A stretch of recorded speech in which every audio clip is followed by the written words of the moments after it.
Bien, volvemos al piso de Fórum y ya estamos aquí en la mesa de entrevistas para encarar la primera que tenemos pautada para esta noche con la candidata a diputada Soledad Díaz García, a quien ya saludamos. Soledad, ¿cómo te va? Buenas noches. Hola, buenas noches, ¿cómo están? Bien, bien, Soledad, muy bien. Bueno, Soledad, encarando esta parte de la campaña que tiene que ver con las PASO y que tiene que ver con una competencia, ¿sí? Y esto se lo voy a preguntar, ¿es una competencia interna entre la izquierda o quizás entre las izquierdas buscan acaparar una mayor cantidad de votos en el general de la sociedad? No, por supuesto que nosotros entendemos que lo primordial, lo más importante en este momento es avanzar en una unidad de la izquierda para postularnos como una alternativa frente a gobiernos que han todos los sectores, el principal, Fernández, con el gobierno de Schiaretti y el gobierno de Alberto Fernández en este momento, como también el de Cambiemos en el pasado. Todos nos han llevado a la situación en la que nos encontramos hoy los argentinos y en particular los cordobeses, y en ese sentido es que nosotros lo que estamos discutiendo es en definitiva cómo mejor nos presentamos como izquierda para defender a las masas trabajadoras frente al ajuste que se desarrolla en toda línea y que bueno, ya lo estamos viviendo hoy, pero que sin duda se va a profundizar después de las elecciones. Bien, en el último tiempo, en los últimos años, la izquierda ha ido ganando terreno, votos, adherentes en Córdoba, pero ¿cuál tiene que ser o cuándo tiene que ser también el salto de calidad desde el punto de vista eleccionario, Soledad? Bueno, mira, nosotros venimos discutiendo y proponiéndole al conjunto de los partidos que integran el Frente de Izquierda, que como vos bien decís, viene trabajando en esa unidad, viene desarrollando un planteo programático común, que es independiente de todos estos sectores que recién mencionaba que nos han llevado a la catástrofe social, a la crisis sanitaria, económica y social en la que nos encontramos. Y en ese sentido, desde antes de las elecciones propusimos un congreso de la izquierda, que en definitiva sea una instancia para la movilización de miles de luchadores que hoy enfrentan el ajuste, que pueda establecer una perspectiva de independencia política con un programa de clase y que de alguna manera concentre todo este activismo, todos estos sectores que vienen luchando en una alternativa política. Este planteo fue rechazado por el resto de las fuerzas que integran el Frente Izquierda y hoy tenemos 3 listas en las internas. Para nosotros, desde el Partido Obrero, siempre entendimos que las PASO no serían la herramienta más adecuada para definir una política común, sino por el contrario, es una herramienta que ha utilizado el Estado justamente para interferir y regimentar la vida interna de los partidos y que de ninguna manera puede traducirse eso en una herramienta genuina de los trabajadores como son las asambleas y demás.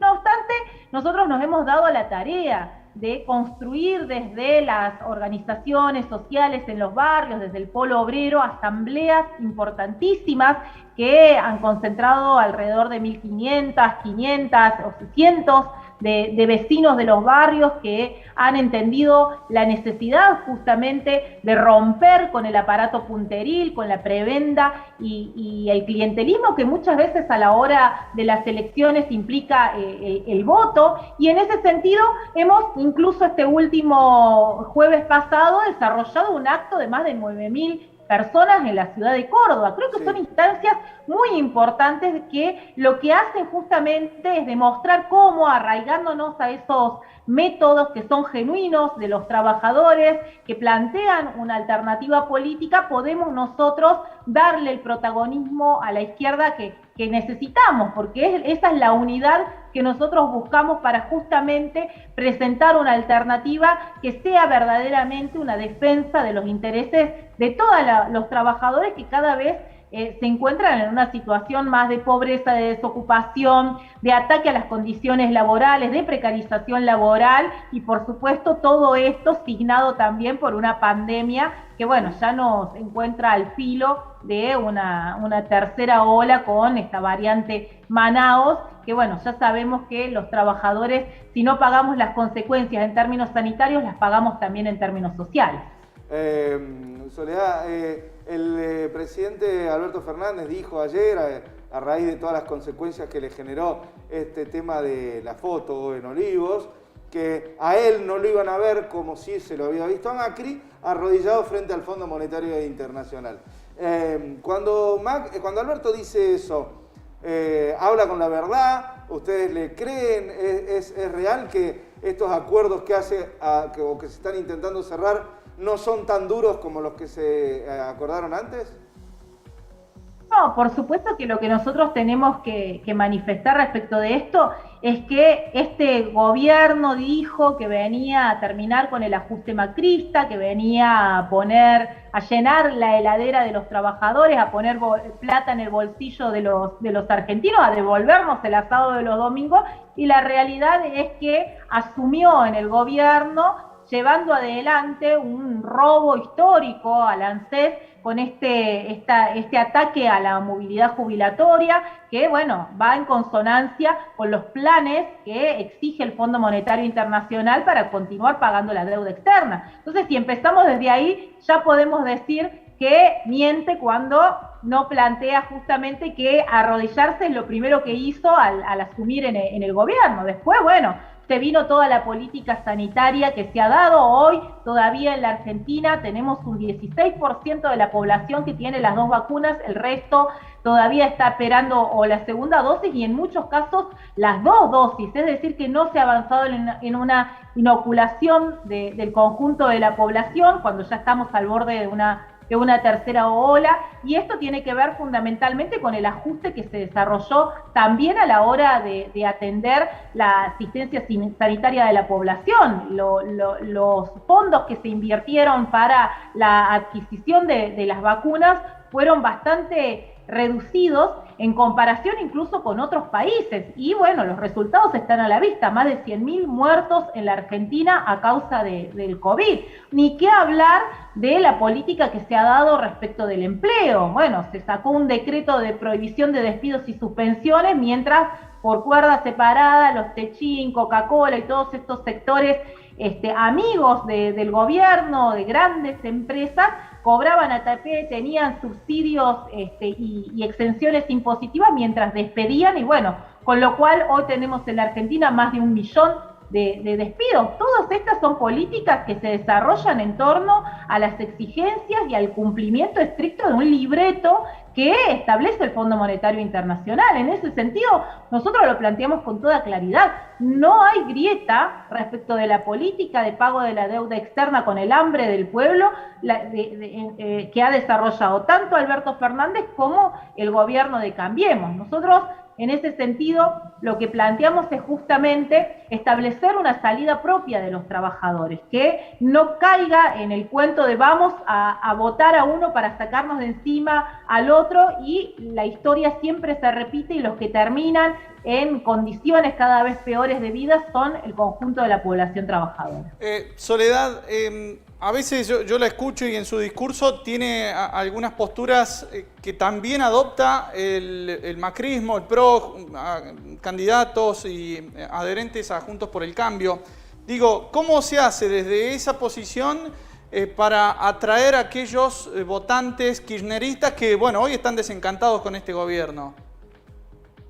Bueno, lo primero es decir, nosotros estamos interviniendo en un escenario político y social muy agudo para la población. Hoy la noticia del día fue que en Córdoba 128.000 personas que eran de clase media pasaron a ser pobres en la provincia de Córdoba. Tenemos más del 50% de la pobreza en la Argentina y particularmente en Córdoba, y fundamentalmente entre la juventud y la niñez. Es decir que la situación es realmente grave.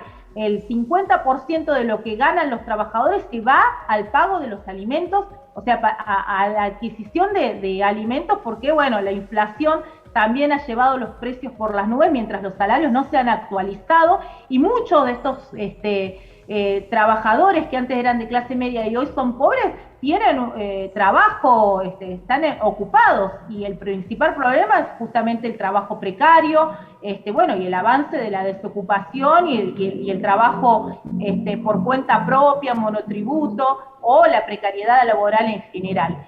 Frente a estas políticas, frente a este escenario, los principales impulsores de esta situación que hoy enfrentan los trabajadores son justamente los sectores que defiende Cambiemos y compañía en la provincia. Son los que más han luchado en contra del cumplimiento de una cuarentena, cuando en realidad, en vez de establecer una política para asistir a las poblaciones que se quedaron sin trabajo o que no tenían la changa, finalmente terminaron hundiéndose en la miseria, no dieron una sola perspectiva de salida. Han negado incluso la cuarentena, en el sentido de que, bueno, mientras en las escuelas se vaciaba el sistema educativo, había una deserción del 80% de los estudiantes que exigían la virtualidad y exigían la conectividad, exigían los dispositivos, las becas para poder estudiar. Bueno, estos sectores ligados al macrismo lo que hicieron